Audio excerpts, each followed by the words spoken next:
Hey everybody, welcome back to the channel. I'm Tony and this is TC's Outdoors. So today I want to make some bundles, but I want to talk about the bundler real quick before I get rolling. So this is a DIY bundler that I made just about a year ago.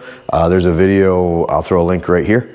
Not my idea. I borrowed this from Brad, Firewood at the Furnace.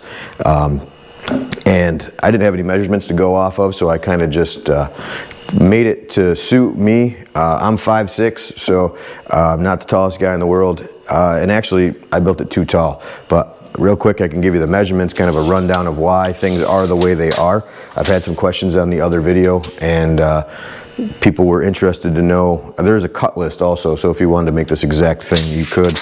But so it's right at 4 foot tall, and I guessed at it, really. I was kind of unsure of the working height that I thought I needed, and 4 foot is a little bit too tall, so we're going to cut this down today before we get rolling. But before I do that, we'll go over the measurements. So in the back here, this plywood, the reason for the plywood is so that you've got a nice flat face you can push the wood up against, and you'll have one presentable edge. If you make your bundles, you know, you could always face that one out so that your customers see a nice, and that way if your wood's a little off cut or not quite the same length, you don't have that kind of rocky road looking situation on this end. But so the dimensions of the pocket where the bundle sits, I guess, is I've got it 16 inches to here, kind of in the middle. That way if the wood's a little short, it still has something to set on. A little long, same difference. It's got a little something to set on. So it's 16 this way, and we are at 11 inches on the width, and it's 11 inches tall as well. So 11 by 11 by 16 gives you like 1.1 cubic feet. I advertise at 1 cubic foot bundles, so the 1.1 is kind of an insurance policy. I don't want anybody to complain that they're not getting or feel like they're getting, you know, shorted. So I know if I go right to the top of this, I'm good to go. And usually my bundles end up being just a little bit over, just the way the wood kind of falls. So this wrap right here is like 10.5 inches wide, which is another reason that it just clears. So you've got, I think there's like 11 inches total between, yeah, right. So in between these two shelves, right here, let me show you. I'll bring you over here.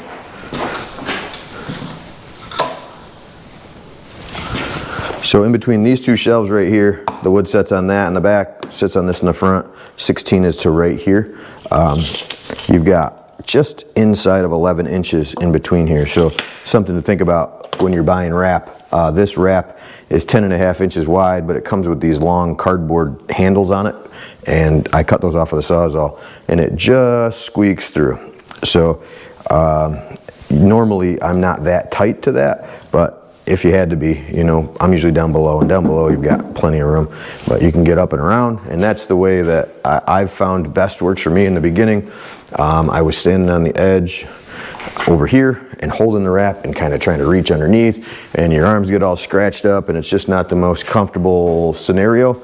So kind of the evolution of the bundling, I realized that if you stand in the front like this, I'll just hold the wrap, you know, kind of, and we'll see, I'll show you guys once I really have wood in here, but just hold the wrap right here, or you could even start down below, and then you go round and around. Once you get this kind of pulled tight against the wood, it'll grab it, and then you can let go with the opposite hand and reach underneath and kind of go up and over, which leads me to the reason that we are going to cut it down. So when I'm standing in front of it, back you guys up a little bit. Stand in front of it, I can't really reach down underneath very well because this thing is up kind of in my armpit. So I think if I drop this down maybe 4 inches, it'll still keep me standing upright, but I'll be able to reach underneath a little better. And I don't want to cut these down because that supports the wood as it sets into the pocket. So the best option I've got, I think, is just to cut 3-4 inches off the bottom of that. And I think we'll start with, it's kind of a guess, but I think the 4 inches should be good. I don't want to cut too much off because it's really hard to put it back once you cut it off. I don't know if you know that much about carpentry, but measure twice, cut once. That's the rule. So either way, it's all screwed together. So I'm gonna get my drill and we'll get it pulled apart, get some measurements, zip the ends off, put it back together, and we will get bundling. So here we go.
It's back together. Let's back up a little bit. Back together, it's a little shorter. That should work out perfect for me. We're gonna find out here in about 2 seconds. So we're gonna go outside and we'll regroup. Okay guys, so we're set up outside. I got the bundler over here. I got the chop saw set right there. And if you see, I've got just one of these clamps. I measured 16 inches to the blade over to this clamp so that I've got to stop. So I can cut everything down to 16 inches. I'm gonna grab a bucket or two, and that's what I'm gonna use. All the cutoffs, I'll just throw in the boiler and burn them up. So this is a good time of year to be doing any kind of cutting stuff down for sure, for me anyway. So that's the plan. We're gonna get the saw plugged in, and we'll get you guys set up and we'll get cutting.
Alright, there's 8 bundles. For any of you guys that told me, hold on, the light's gonna be bad for a second, that was a bad idea, you were 100% correct. That was a bad idea. I will not be doing that again.